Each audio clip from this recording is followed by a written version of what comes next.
Hello and welcome back to Down the Slope. I'm Ewan, as you know already from listening to us for the last, what, 2 and a bit years now. I'm joined by one person and one person only, and it's Harry. How you doing, man?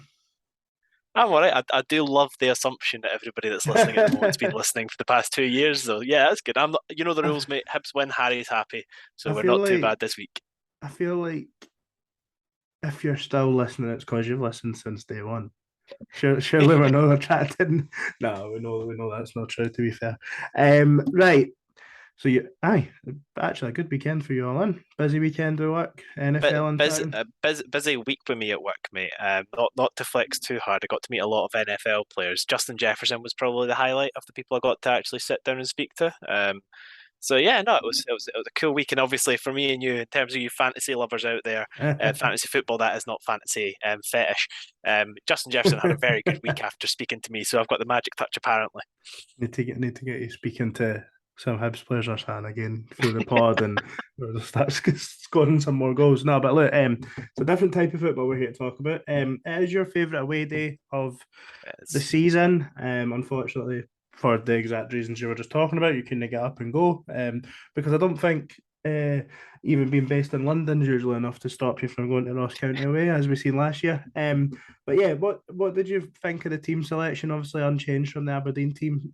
Happy to see that.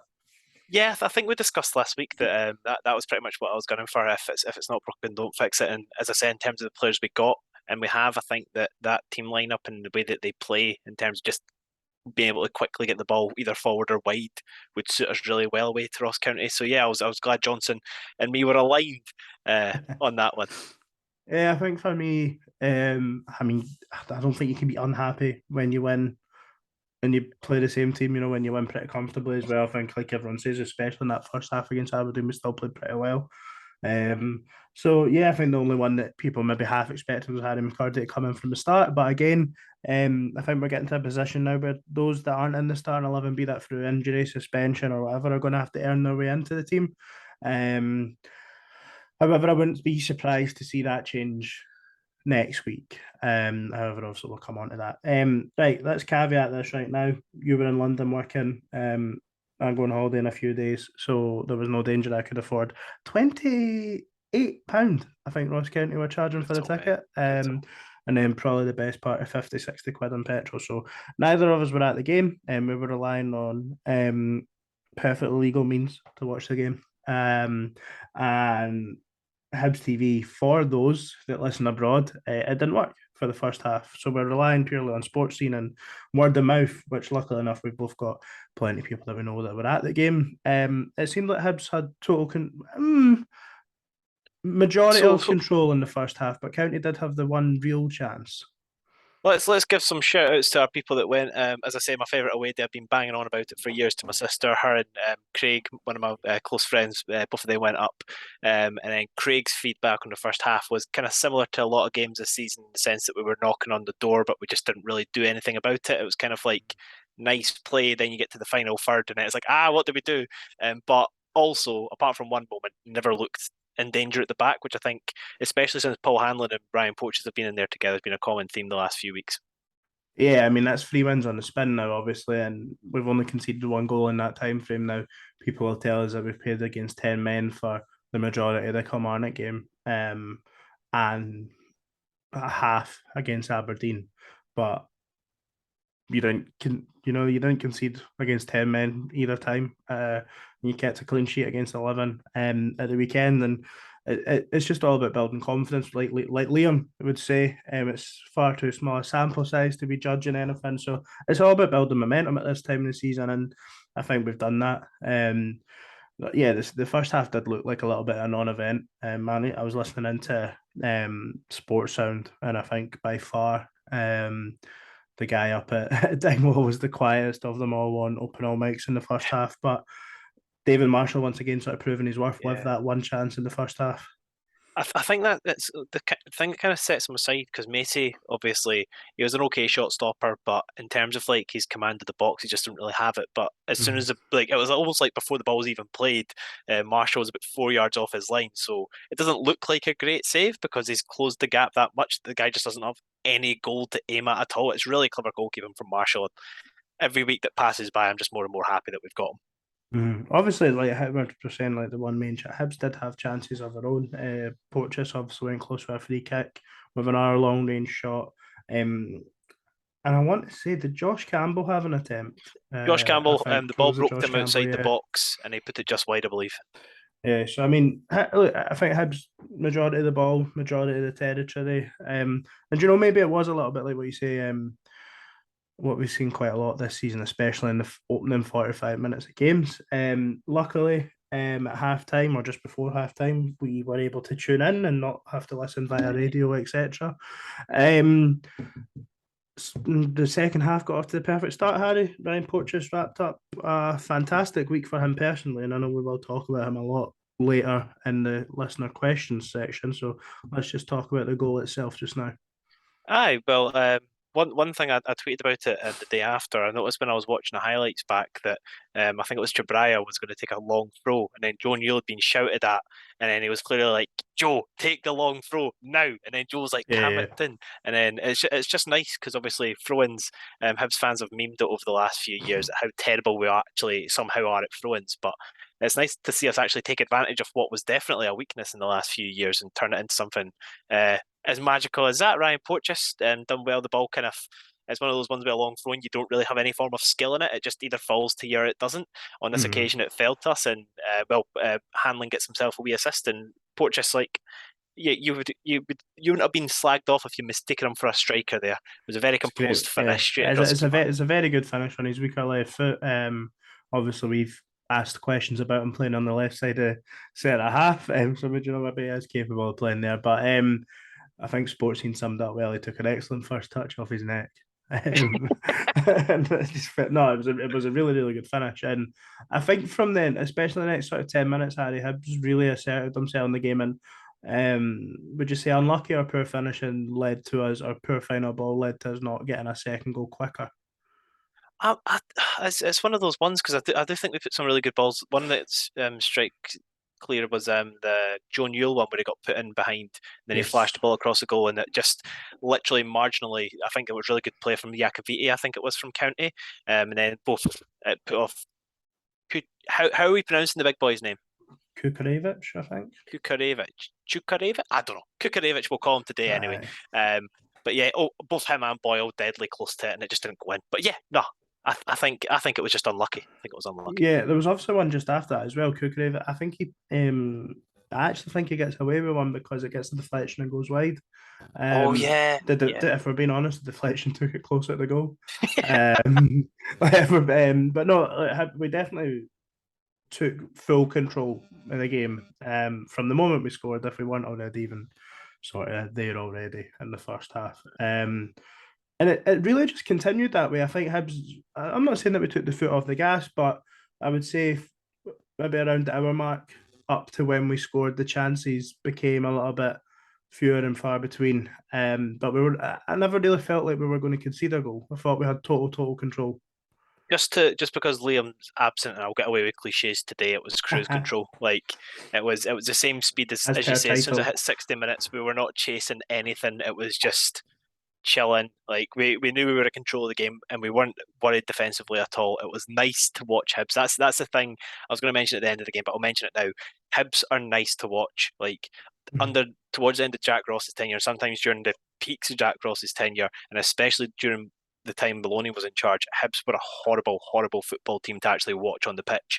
But we're playing nice football, and I'm not sitting on my phone for 90 minutes like I was during those games. I'm actually engaged in the game and watching everything that's happening. And it's so nice that we've actually got that brand of football back, because it's been a rough 16 months. Yeah, because if we're being honest, even that period towards the end of the COVID season, Aye. I think we'd probably just all had enough at that point. Now, the team were winning, and Aye. the style of football was fine, and we finished the season strongly in the league. Obviously the cup final aside, but I think at that point we were all done with watching games remotely, and and then obviously last season, bar well, up until about this point, I'm guessing, give or take, was from then on was pretty fucking shite. So Yeah. it's not, it's nice, and it turns out that we're actually all right at this game. I would say I think that's what Hibs have shown. And someone else that's all right at this game, we will come on to it, again later on, because I think both of us have got a path to go down with this player. I think there's been a couple of questions, a couple of comments, but Chris Cadden puts a good ball in the box, and Boyle finishes well. There's always something quite satisfying about the ball going through the goalkeeper's legs. Most strikers will tell you that's the perfect finish. Indeed, it was one of those ones he just smacked it. Like Yeah, I don't think he aimed to place it through his no, legs. I think he just thought that ball's coming towards me. That ball's going in the back of the net, and that's it. yeah. He just absolutely smacked it one, went in the back of the net, and then it was really relieving. It's the most relieving Hibs goal I've felt in a while. Like as soon as it went in, I was like, oh, It three just points in removes that ours. old potential doubt, doesn't it? Like as much as Ross County had offered nothing. I want to talk about Ross County a little bit, and I sort of mentioned last week that they seem to be getting quite a lot of plaudits still, despite really doing the fuck all this season. So they played well at Tynecastle on opening day of the season and got beat. They played okay against Celtic and got beat.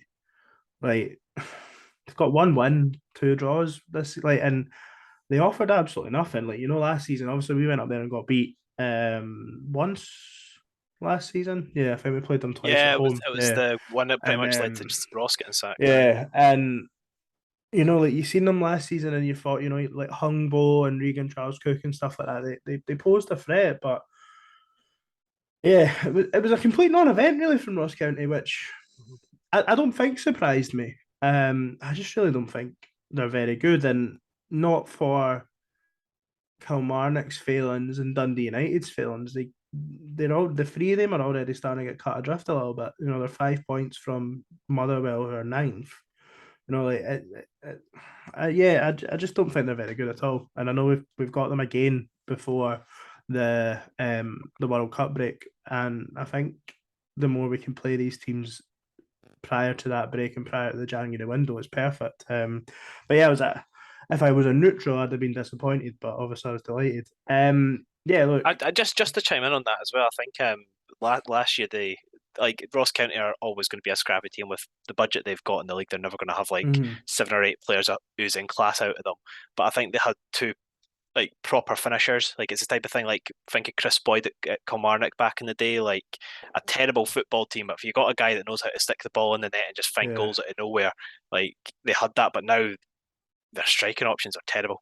Like they've threw shit at a wall and it's not stuck at all with those wingers that they've brought in from down south. Like Malky Mackay got lucky with Regan Charles Cook and he got lucky with Hungbo. He's not got lucky with these duds. yeah. So, any individuals you want to call out from the weekend? Um, the man who I'll change my pronunciation for his name every week, Kukarevich. Just every single time the ball gets put near him, he always makes a play on it, and it's always productive. Like it's just so fun to watch. Like he's so much different to Doige. He's a player that when I say Doige is on form, his low point is Doige on form. Like Yeah, he's yeah, not finding goals yet, but he's so good at bringing other players into play just by like bringing the ball down, chesting here and there. Like he just seems like such an effective option to fall back on.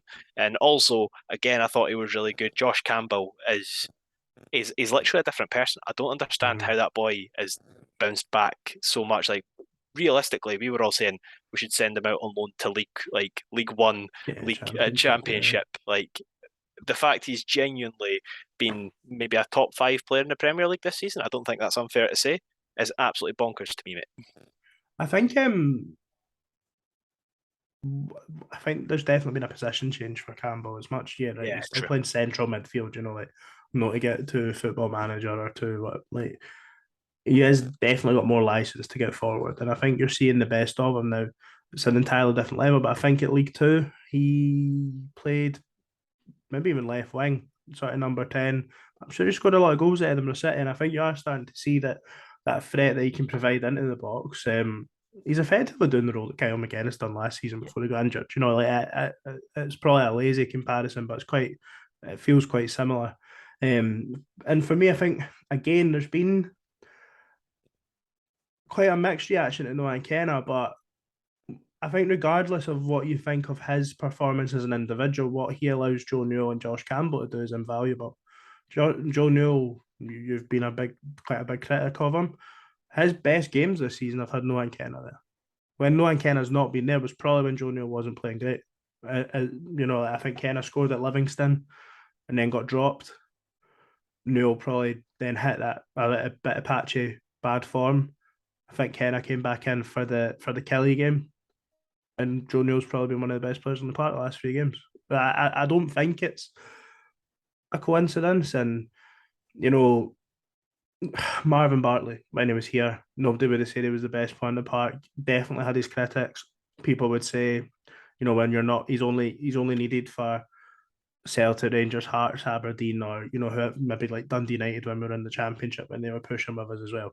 But ultimately, let the players around him play, and I think that's what Kenna's doing to this team. I think he is. What is he? 19, 20? I still did. He's still. I think on the ball, his awareness, etc. That should come with more games.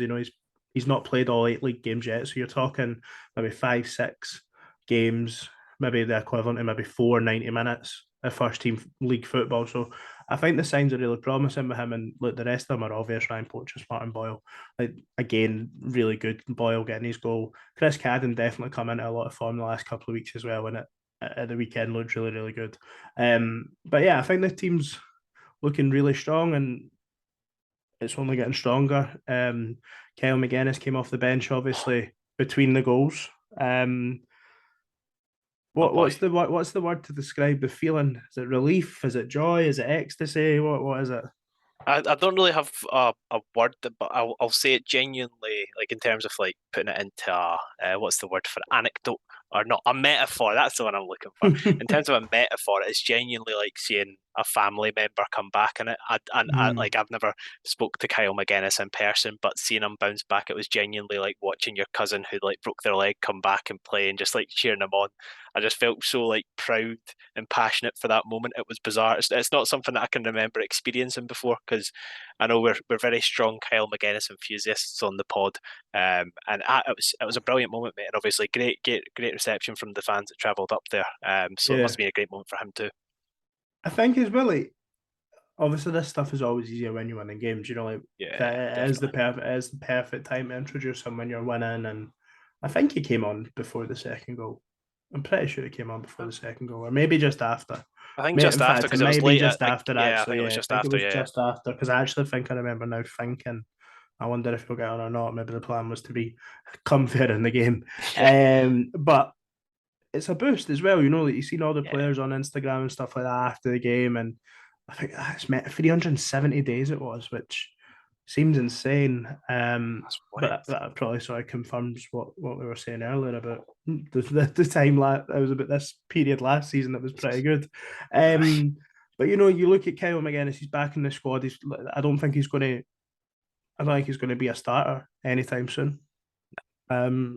Fitness wise or performance wise from the other players. And if you went back a month, you'd have been begging for Kyle McGuinness to come back probably.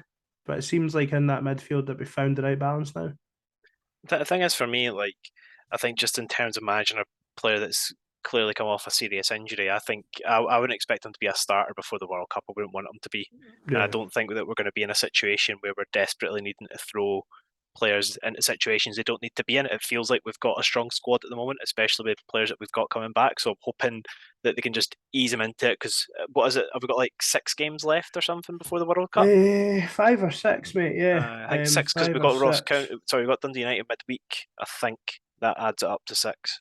Yeah, let's just double check right now. Motherwell, then Dundee United, Celtic, St Johnstone, St Mirren, Aberdeen, Ross County, Kelly. So maybe 7. 8. 7 or 8. You said 8 there. Wow. Jeez, okay. 9. There you go. You've got 3 midweek games, I think. Obviously, like the that 2 Friday night games being sat. That St Mirren at home screams out give Kyle McGuinness a run out if we're in a good position by then, eh? So yeah, absolutely. Good games coming up. There's plenty of games. The good thing I think there's plenty of games for him to get minutes and build up so that, you know, going in, and then the World Cup might come at a good time for him. You know, take him back out and then just purely work on fitness. And you know, like that is a lot of games. So you never know. We might see a couple other players return, a Dimitri Mitchell or a Kevin Nisbet. I think Rocky. I think Rocky was back in training last week. So look, you never know. I mean, the squad is looking a lot healthier, and some pundits seem to think that's a bad thing. But as far as I'm concerned, it's a fucking excellent thing. And you know, when they tweeted out the picture of the squad, I was like, this looks all right. I mean, Aidan McGeady was on the front row. I was like, oh fuck, aye. Oh my god, Forgot, Jesus. like, I don't mean that like in any sort of like nasty way. Just I totally forgot it even existed. Like, you know, like you're talking now about options that we have in the squad. Like, I think we're really healthy, really, really healthy, and it's a good place to be because, but you know what, we've got a lot of questions about squad for coming later on. But let's move on to Motherwell at home. Interesting team, Motherwell. Is that a good word for them? They won 3 of their first 4 games in the league, no winning 4 now in the league. They do have a game midweek though in the League Cup. Performance-wise, they've not actually been terrible. I don't think they play a particularly nice style of football, but they do generate a lot of chances. Even against Hearts, they got beat 3-0. I know XG is a terrible basis of how a team performs, and we don't really like it. Oh but no, I don't know. I think XG. I can get on board with. I think some stuff like pre-assist and stuff like that, I'm not sure I'm in on. But XG, I think, is a pretty good barometer for how a team performs. XG, I'm sure they outperformed Hearts by like 2 goals when they got beat 3-0. I think they battered Hearts by all accounts that day. I think Hearts pretty much scored with their sort of free attacks. I listened to the Terrace podcast that day, and I think they had a Motherwell fan and a Hearts fan on. They definitely had a Motherwell fan on, and I recall him saying they'd never left the ground more confused. You know, like nobody was angry. Like they just got beat 3-0 at home, which on paper is a pumping, but they were excellent by all accounts. Obviously, maybe a story not too dissimilar for Hibs earlier in the season, but they are an interesting team. I feel like if you keep Van Veen quiet, then you do nullify them a lot. Which I know it sounds daft, but that's something the Rockies, as we've mentioned, Greg's affinity for Rocky on like 2 occasions has been absolutely manhandling Van Veen all over the pitch. So hopefully, I'd probably say Hanlon looks to deal with them. I think this season he's been a bit stronger defensively, like in terms of physicality. So, I fully agree. If you keep Van Veen quiet, they've always got a few wingers and stuff that can be a bit tricky, but they like shooting and not scoring. So, long may that continue. I mean, I don't want. Hibs have won 3 games in a row. It's a home game. We should be going in with, how do we win this game? What are we going to do? Impose our game on Motherwell as opposed to how do we nullify them? But yeah, you've got to respect the opposition, Harry. But where is it? Just more of the same again as far as Hibs are concerned? Get the ball wide, get it fast, and try and hit teams in behind. I think Hibs are at a position now that we focus on us. I don't think we look at Motherwell and dissect all their threats and how they're going to beat us. I think we look at the strength that we've got on our team at the moment. We look, here's how we're going to beat them.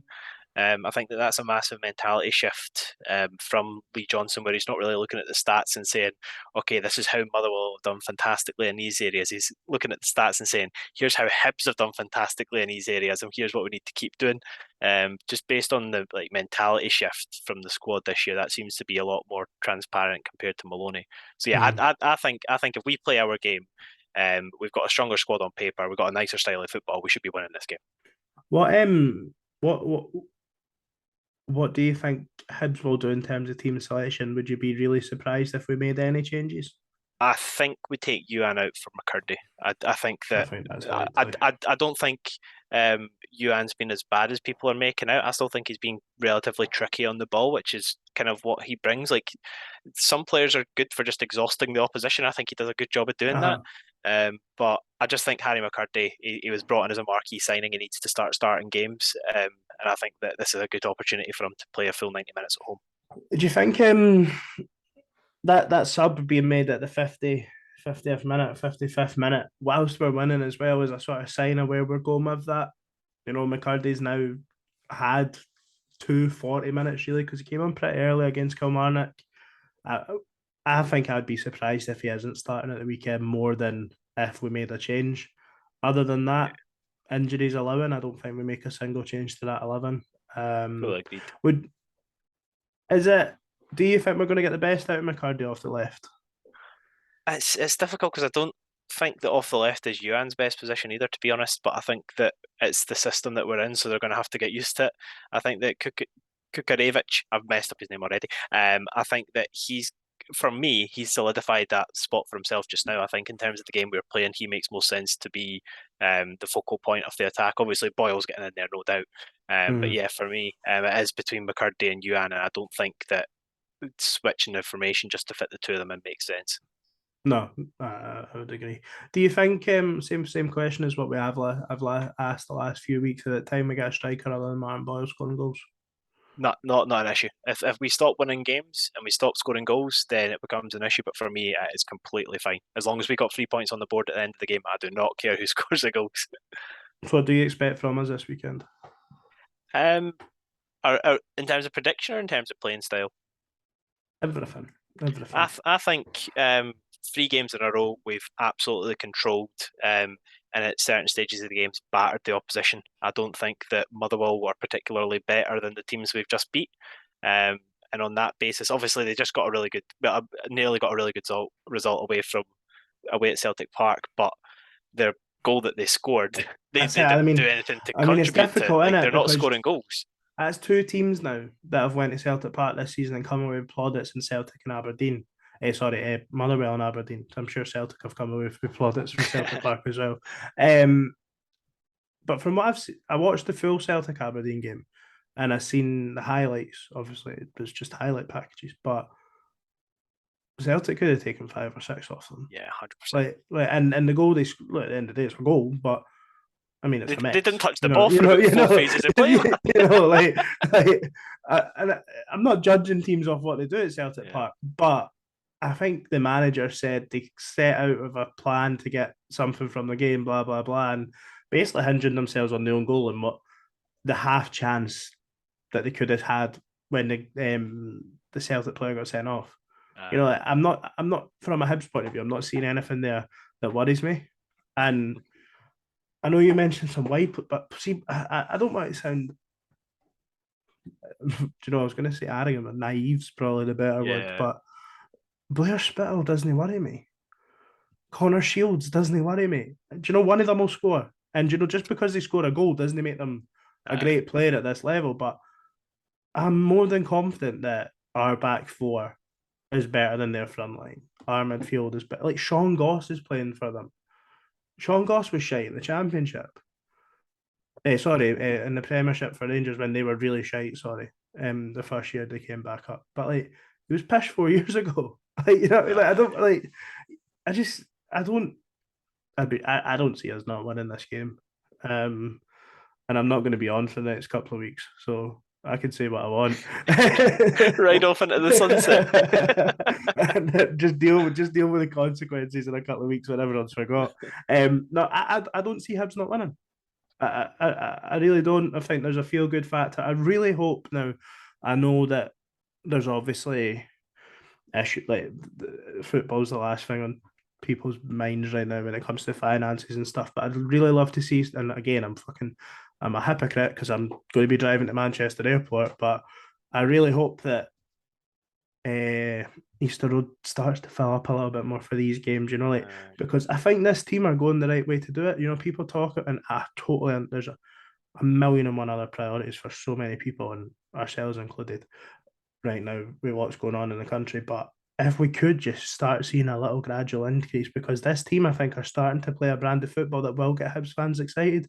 We talk about the Hibs way. Hibs way is not possession, it's attacking. And this team, whether we're scoring the goals or replicate, I think someone sent me a message on Twitter saying 73 shots in 3 games. That's very decent. That's just us. That's not like across the full. You go and pick 3 random games for the last 3 weekends. There's probably not been 73 across them for like the 6 teams involved. So I think Hibs are playing really well, and I think we're in a really good position to go and do something this season, and hopefully we keep it going at home this weekend. Are you as confident as me? What's your score prediction? It's weird because I'm looking forward to the game. I'm not dreading it at all. I know it sounds daft dreading a Hibs It's game, been a but like while, when eh? you, I It's no, been a when while. when you're not actually going to the games and stuff, it's difficult to get yourself amped up for it. But I'm genuinely looking forward to Saturday and watching Hibs play, mate. I think we'll win 3-0. I think it's going to be a comfortable Mhm. win, and I think that, as you say, we're just going to pile shots on them. And I think that we're going to knock on the door until we get sick of that, and then we're just going to boot the door off the hinges and score. It's going to be class. I was going to go 3-0, but I think I've talked myself into more.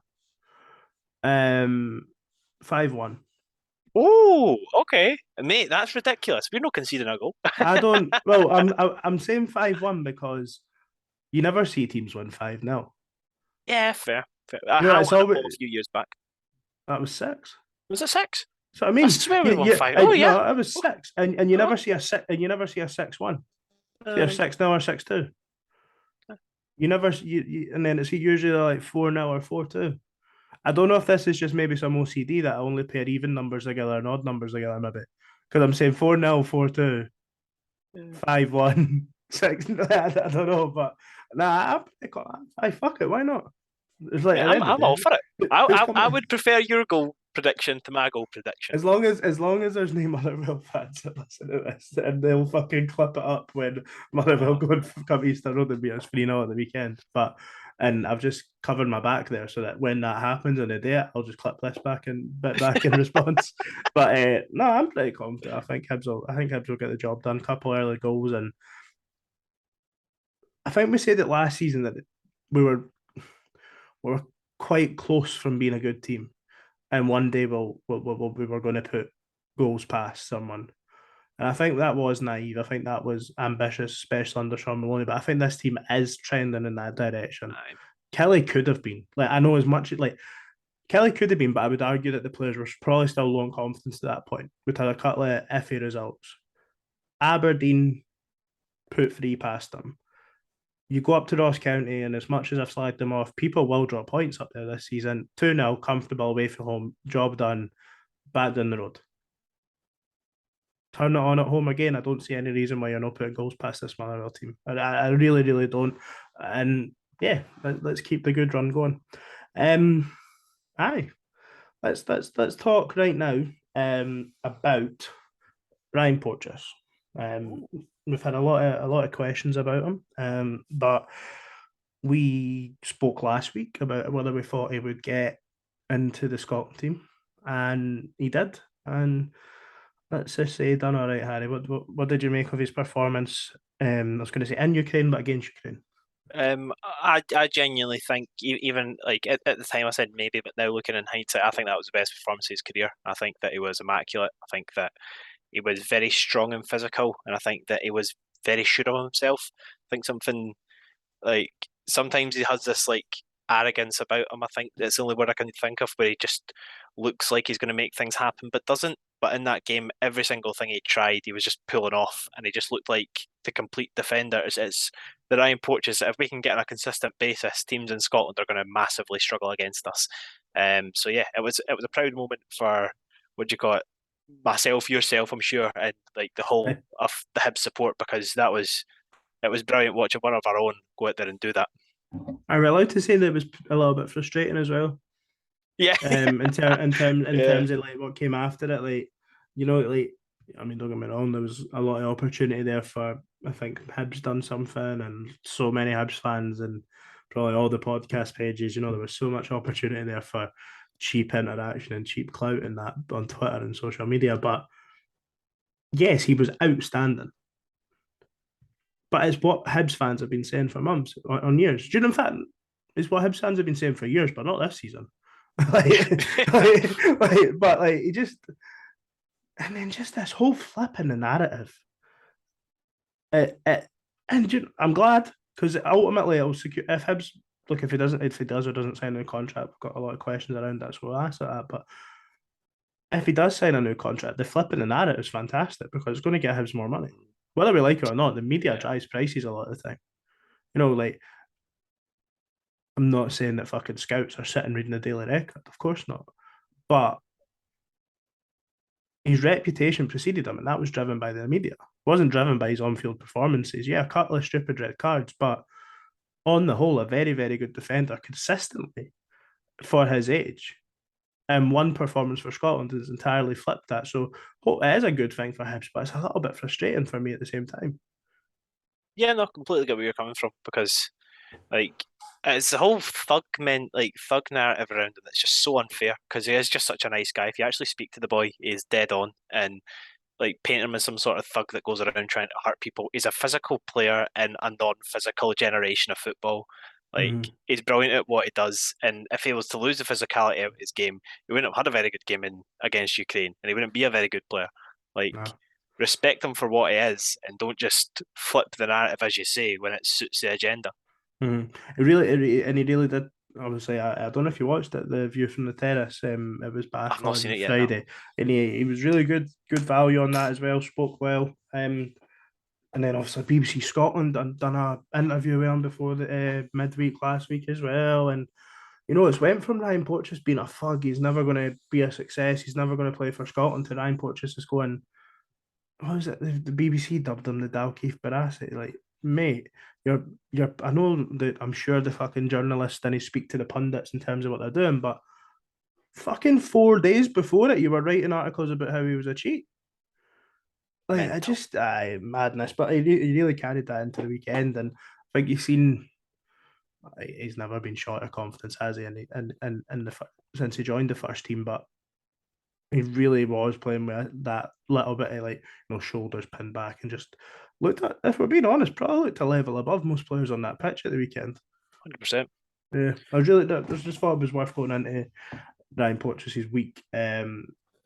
I think he's probably earned. It's been a while since a Hibs player has been as widely what's the word, Acclaimed. acclaimed. There we go. That's it. That's that journalist. That's that journalist degree coming in well there. Right, listener questions. And we're going straight to friend of the pod, friend of ours, Ryan Melville, who has also just sent us showing very well. Just on the back of what I was saying about Easter Road, we have already sold out Celtic Park, which at the time Ooh. of recording, I think the tickets only went on sale today. Yeah, And wow. as ever, they are ridiculously priced again to go to Celtic Park. But Ryan's question was, will we run a bus to Aberdeen on the Friday night?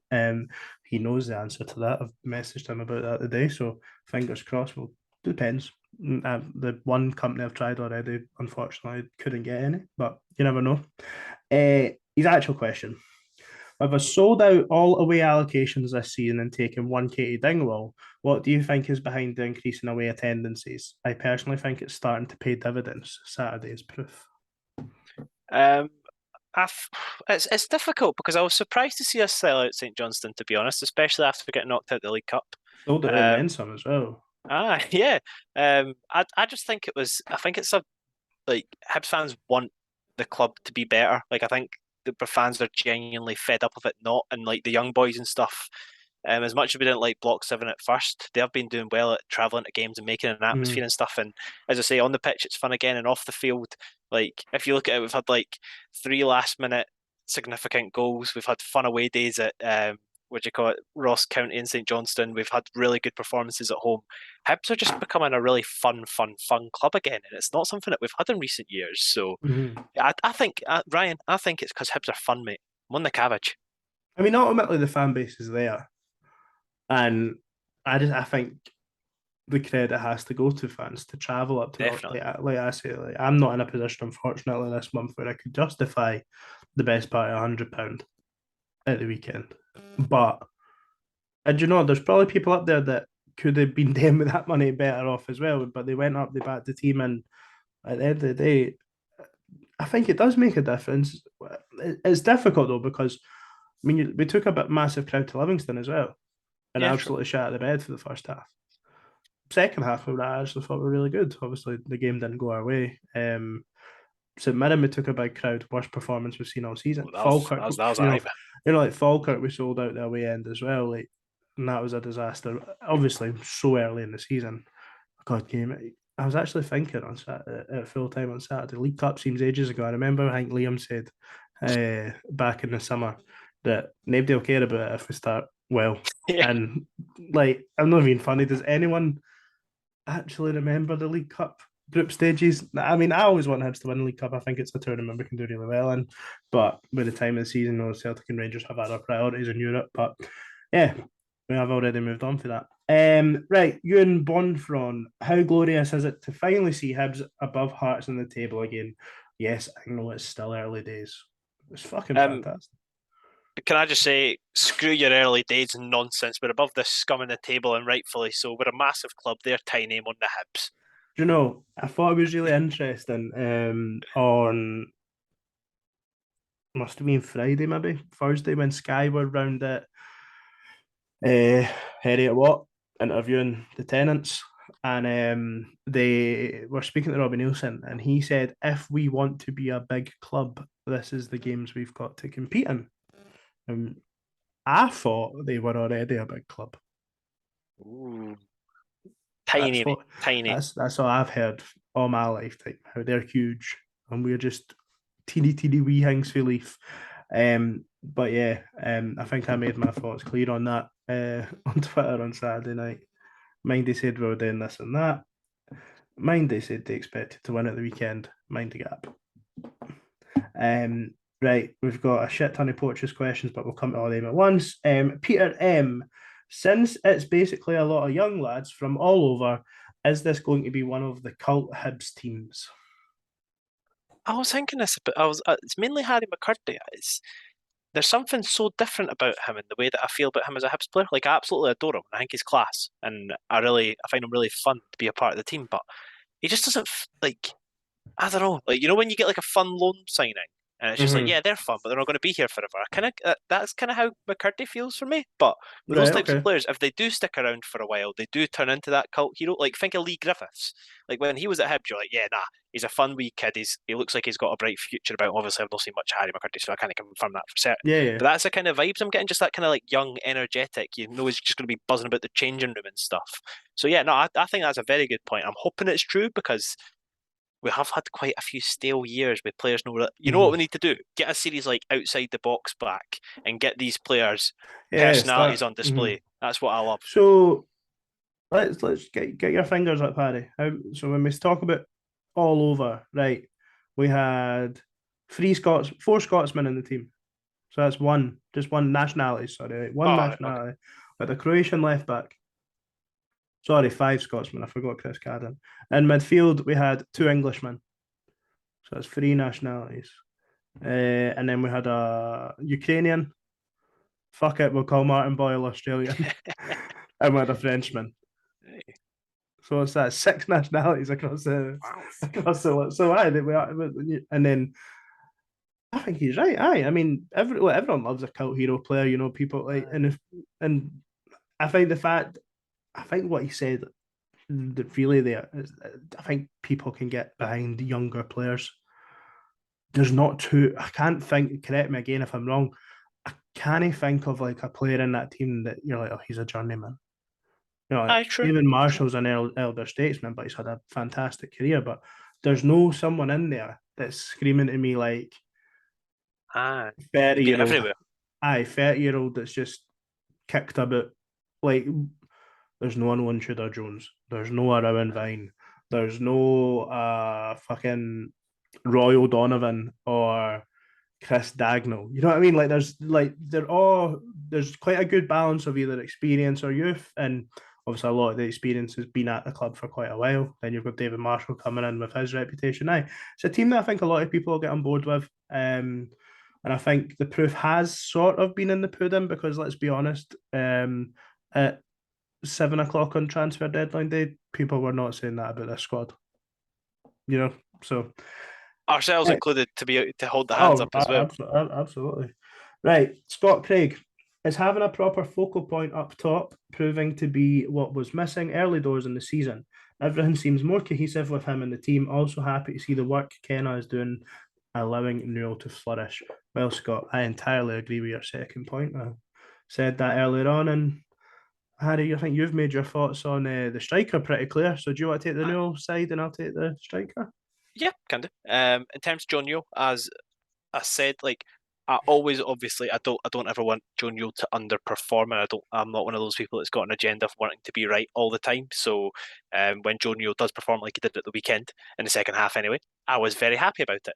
And those are the types of performances that we are, as you've touched on earlier, seeing more consistently now that Noah Kenna's in the team, and we've got that player, not necessarily Noah Kenna himself, but because Joe Newell doesn't feel like he has to track back and doesn't feel like he has to cover three ends of the pitch. One thing I said as well is Joe Newell, when he's not constricting himself to 20 yards either The side of John the Rankin halfway role. line.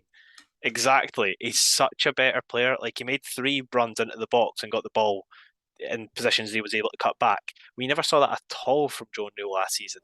And like, it's just when he is nowhere near our box because he doesn't need to be, he's such a better player. Yep, I agree. In terms of the Kukurevich up front, it's probably lazy to compare him to Deutsch. It is obvious, similar to what I said about Kenna and sort of Bartley earlier, but I think his movement, he is a focal point as well. You can't get away from the fact that he's a strong athlete. And I think he is exactly. If you're playing 4-3-3 with two speedy wingers, midfielders that look to get beyond, you need a striker that's capable of holding the ball up and being capable of actually playing as well. And we still need to see him hit the back of the net. We didn't, but you've seen it in football at higher levels than this. That I'm not saying he won't score goals, but if you have other goal scorers in the team, the striker doesn't always have to be the top goal scorer. Like, I know I've asked that question a few times on the pod about is it starting to become a worry, but I personally lean towards what you're saying. As long as Hibs are winning and the team are scoring goals, I don't really care who scores them. And he But strikes me as a, like, I know we don't like stupid stats, but like, you know how you get in basketball, it's a stat. What's it called? Like a pass to assist stat, where you can like lay off the person that lays off the goal. Like, he pre-assist strikes or me as the type whatever, of aye. he strikes me as the type of player that will be involved in that. So like, he won't show up on the stat sheet necessarily, but and also I don't think that he's what was missing, but I think he helps. I think it's a different Okay. dynamic that we weren't expecting. Like, I think we had a Harry McCurdy shaped void, and he's just kind of thrown that to the side and put himself in instead, which I has think definitely Yuan's moved helped. out to the But left as well, hasn't he? yeah, Since you definitely aye, have. I would disagree a bit. I think he is what we've missed yeah, because we started with Yuan and then we moved Yuan and we tried Dodge, yeah, and I feel like that was done with a reason, and at the end of the yeah. day, you do need someone that can play there. But hey, it's opinions. Hey, going on from that, Jeff Ashton. Don't think it's coincidence that we are starting to look like a progressive team when Mikola came into the team. Real presence up front. Well, him and Nisbet work together. Also, where does Kyle McGuinness fit in? Now fit. Lovely problems for a change. No, I don't think they'll work together because I think we're going to play 4-3-3 all season. I think it could work, but I don't think we'll see much of it. The This only way man. they play together is if we sign another centre back and play three at the back and have Boyle as a wing back. I don't see us, because And we where does need to Harry like, McCurdy play? Or Yuan play? yeah, Or exactly. Like, Bojang play? for me, I think that the reason that we got Boyle back is because Johnson wants to play Boyle in every single game. Um, so I don't see us. I don't.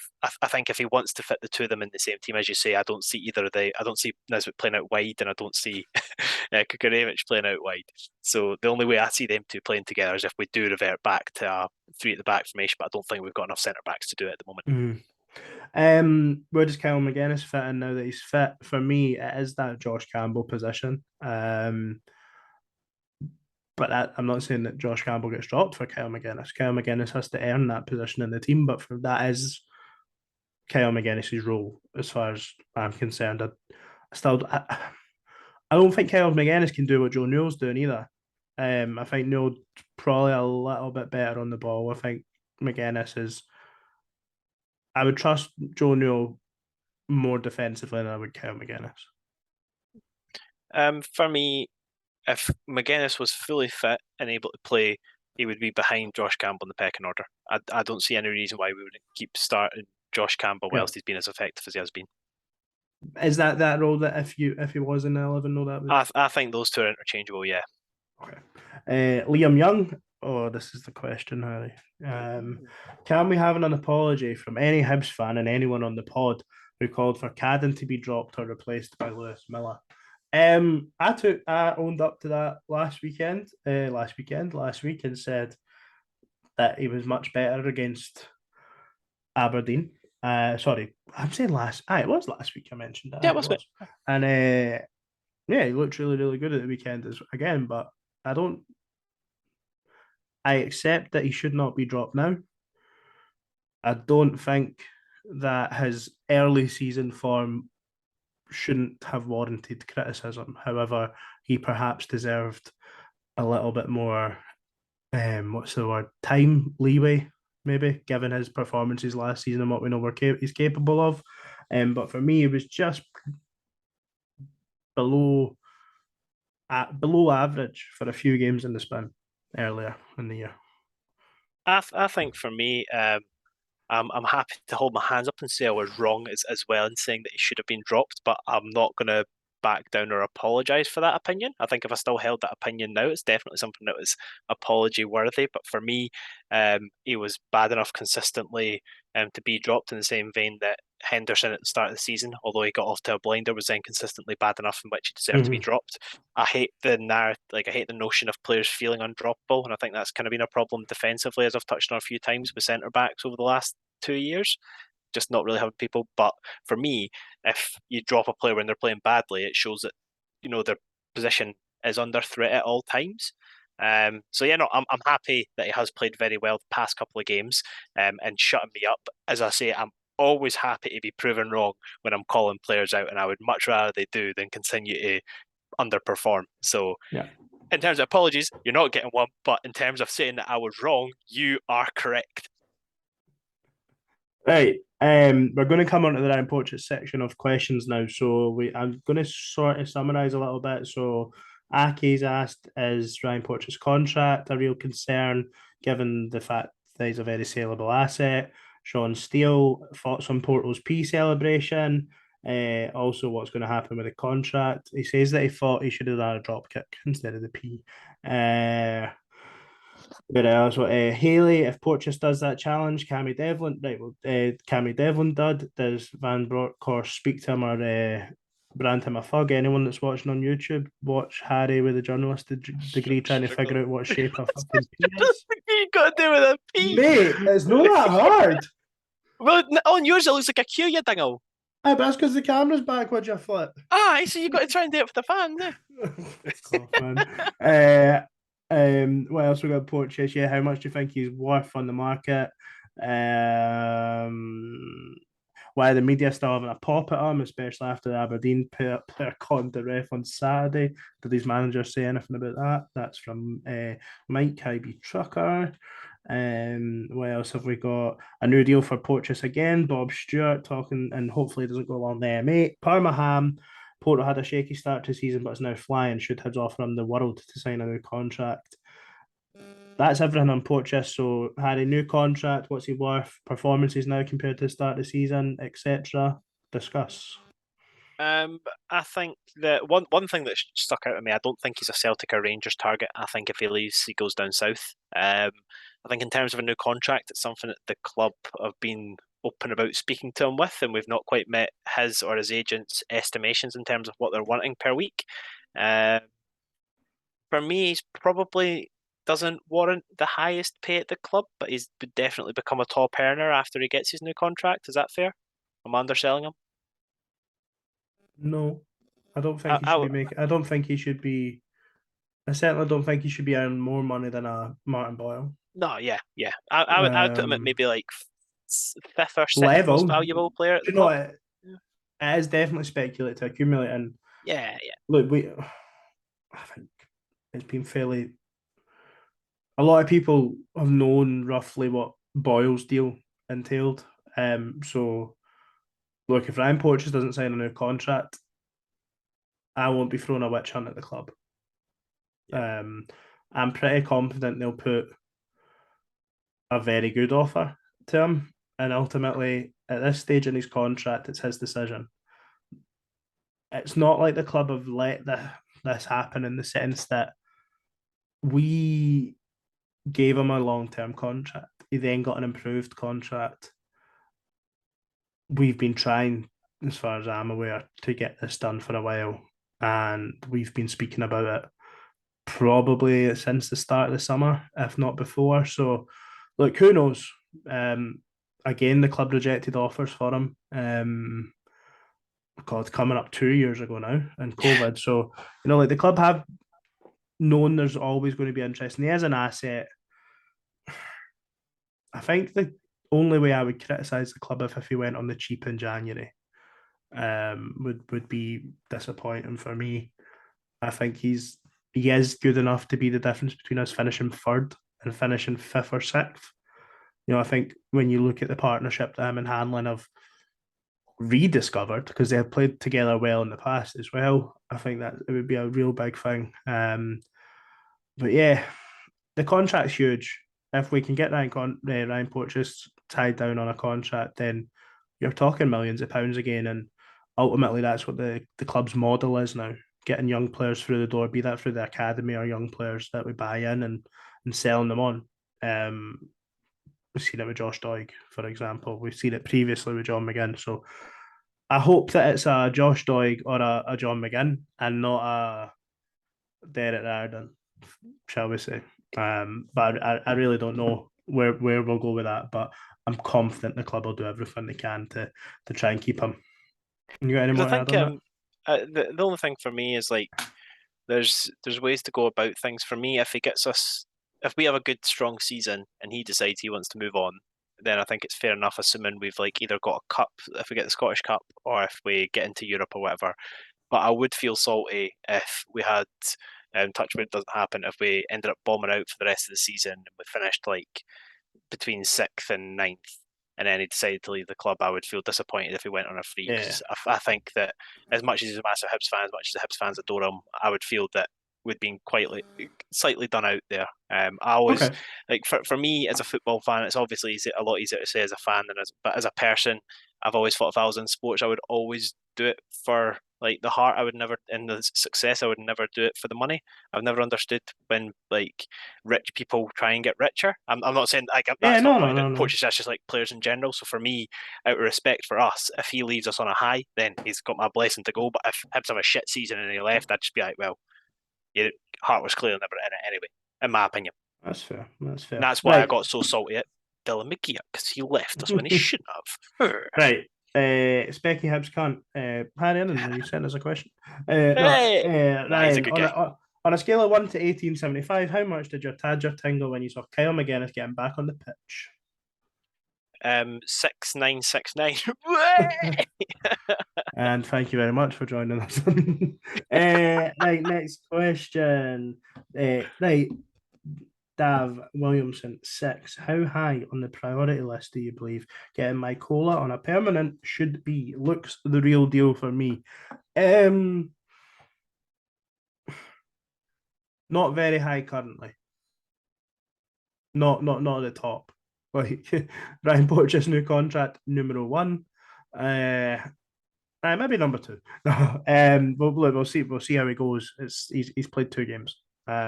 Two good games, but as much as we like him, and as much as I've been saying that he's the same as Deutsch's peak when he's at his bottom, I do think we need to see him for a couple of months at least. At the moment, it's not a concern he's not scoring. I don't ever imagine it will be, but strikers, if they don't show up in the stat sheet, people do start to get very irritated with them very quickly. So, what? Who's our top goal scorer? Boyle and Campbell at 4. Correct, yeah. So mash out for Nisbet for top scorer still no actually looking that bad. Was that you, Anne, or was that Melkerson? Melkerson, I think. Hey, I forgot he existed at all. Fuck. Yeah, I never really. Right, Dan Taylor. At what point do we start to acknowledge the steady work Lee Johnson is doing? Teams starting to become more cohesive as the weeks pass. Still a long way to go, but things are looking positive. Absolutely right now. As far as I think, to be honest, he's kind of underselling. You're kind of underselling him there, Dan, by saying steady work. I think he's rapidly made us into a better team, to be honest. Especially when, I know we mentioned it earlier, when you look at where. Just go and watch. See if you want to look at how much better we are. Watch Morton game, Falkirk game, and watch Ross County and watch Aberdeen. Same team. No really that many, like what, a couple new different players in there maybe. Kukarevich, I think they're Kukurevich and Boyle. So look, massive final third players, but night and day. 2 months later, 3 months later, still is a work in progress. Absolutely still a work in progress. Definitely. But look, Lee Johnson said 10 to 12 games. If you factor in the League Cup games, we've just won our 10th, 11th, and 12th competitive games of the season pretty comfortably. So, yeah, Dan might be. It's steady work. It has been steady. Yeah, You know, true. it's not been overnight. But let's just hope that what is it? Pedro said. When The dogs may bark, but the caravan keeps moving forward. aye, that's let's hope that caravan keeps on moving. Right. That's how I sign off my out of office. Right, Jack, Kel. Is it just me who doesn't want to drop anyone but also wants to bring about 3 players into the starting lineup? Can we just play 14v14? I'm actually vibing off that as well, to be honest. I want to see more Doyle Hayes in my life, but I can't justify dropping anybody to get man. It's aye. I mean, aye. There is probably a few players would like to see in there, especially Harry McCarthy and probably Kyle McInnes. You know, I mean, everyone would love to see him play. Yeah, we've got two guys sitting on the bench every week that we've never even seen before. That goalkeeper and then that fish boy. Fish, aye, yep. Maybe the goalkeeper actually fills the boots of journeyman that I was talking about earlier. He's dead young though, mate. Is he not? Nah, I don't think so, man. Is he not? No, I think he's in his mid to late 20s. Oh, right. I thought he was young. Jack also asked, "What's your favourite snack throughout the day?" And before I'm getting in before Harry says broccoli or some shit. All right, so can I clear up this whole snack thing? So I was at a position where I needed to lose weight pronto. So a way to Wait, so were you accelerate snacking that. on broccoli? No, I wasn't snacking on broccoli. I didn't care where he's got that Oh, from. I So thought the rice chicken broccoli thing was a losing weight scheme that worked very well, but I'm no longer eating that nonsense. I'm now actually eating food. But in terms of snacks, so I don't know if you guys have got a snack cupboard at work that they fill up themselves, so you don't actually have to fill it up. But when We've they've got a got vending, the that's about it. when they've got the chalky digestives in there, that's me happy. Aye, chocolate digestive is 'Cause massively I like a underrated. dunker. I like a dunker. Favorite snack throughout the day. I am prone to. We're going sweet or savoury. Up to you, mate. It's your snack. Fuck, only one. You seen the size of me? I'll go for what's my fuck? Oh, I have to say I like an orange Kit Kat. Ooh, okay, Like yeah. big, absolutely huge fan. I Right, respect it. Leon. Oh, Another what a great guy. result on Saturday. Looking ahead, we've got Motherwell at home, Dundee United away, Celtic away, St Johnstone at home. What point tally should we be looking for from these games? I'll get the obvious one out of the way. We want 12 points. We should be looking for 12 points. We should go in with to win every game, but I will stick to sort of double down on what I said last week. Realistically, I think and expect Hibs to get 9 points. I expected us to get 9 points from County, Motherwell, Dundee United, and Celtic. I now expect us to get 9 points from Motherwell United, Celtic, and St Johnstone. That's where I'm at. Where I really still think, albeit Celtic haven't been great the last couple of games, I think it's probably not realistic to think you're going to go to Celtic Park and win. My rules are like, especially when we are in a transition phase that we don't ever want to admit to being in, but we definitely are. I will always take 7 points. Like if we can get if we can get a draw against one of the other teams, if we stay unbeaten, if we can, like because going into Celtic Park, if we'd done that, we'd be like what 7 games unbeaten or something at that point. What Six if we games. go into the two games prior to Celtic? We would be 5. 5, like that'd be magic for me. Like I wouldn't complain with that at all. Aye. I mean, the way I look, I tend to look at these things, and I almost think about how are we talking about the games on here. If we don't beat Motherwell at home, we'll be disappointed. If we Yeah. don't go to Tannadice and win, we'll be disappointed. So that's 6. The Celtic one's a difficult one because you'll be disappointed if you go and get a horse in or you didn't lay a glove on them. If you go and you compete and you play well, then you can sort of mind Sean Maloney's first game after the winter break last year. Like we done all right. Or you can get away with a draw or a win as well. Obviously, you're delighted with that. And then St Johnstone at home, absolutely expect us to win. That's ultimately for me. I try and take I try not to think too negatively about these things because I think it's easy to say, oh, well, we've won 3 in a row, so we're bound to drop points in the next 2.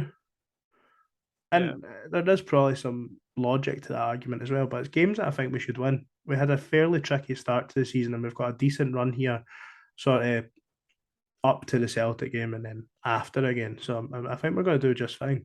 Right, Jaden, have any of our opinions changed on our final league positions and player of the year? Who's been the best summer signing and why? So, league position, Harry, you said third. So, any change on that? Rangers are a bit pish. Like, nah, I'll stick with third, mate. I'll stick with third. I said fifth, I believe, I think you were fifth. or sixth. And yes, I think I said fifth. Greg said sixth, and Liam said seventh. Correct. I think that was the order. Yeah, I think there's absolutely no reason we can't finish third. Having seen snippets of what this team's capable of, having also seen snips of what other teams are capable of. Look, Aberdeen look a good team on their day, but we also horsed 3 past them. Motherwell put 4 past them. Hearts, look, they've won 3-0 at Motherwell, but they also just got horsed for 4 by Rangers. So I don't think there's much between Hibs, Aberdeen, and Hearts. If I'm being, and I don't suppose you can't discount it St Mirren at this stage of the season either. I would expect them to fade you away. can't, mate. They're terrible. They're shocking. They are shambolic. But I really don't think there's. I don't think there's much between the 3 teams that you would expect to be challenging for third, fourth.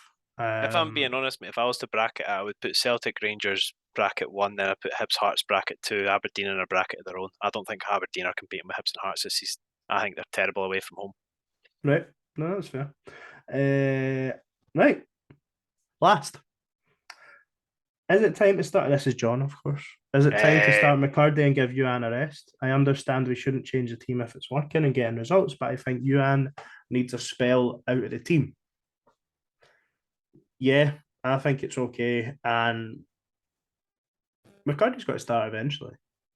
I think there is definitely an argument to say that 8 starts is a decent sample size, as much as Liam might not want to think. So I think Yuan has had a decent sample size. There's no harm with put him onto the bench. I don't think. And the thing is, for me, as I say, I don't think Yuan's done much wrong, if at all, to be honest. But yeah, I wouldn't mind seeing something a bit fresh in the team, to be honest. So yeah, I'm all for it. So sorry for being rude. I was looking up my because it's John who asked the question, wasn't it? Yes. So the last but not least, Harry, what are you having for your dinner? So again, on the Gusto boxes, not Tori. Bex loves it. She got me involved in it, and I'm enjoying it as well. So for lunch today, I'll tell you my lunch and I'll tell you my dinner. So for lunch, I had grilled miso haddock with edamame salad, which was essentially edamame beans haddock, and it was like a peanutty sauce. It was actual class. And then for dinner, having a bit really of convincing this non-Tory. We're having king prawn jalfrezi with jeera rice. Oh, nice. So a bit of saucy. Nice. You've just fucking ruined that. No, nice. I've not got a fucking clue. I genuinely don't know. Is it Takeout Mondays? You've been on Takeout Mondays for a while, mate. No, I've been on fucking takeouts every second day of the week for a while. No, it's absolutely not. It's skint as fuck before we go on holiday week. Okay.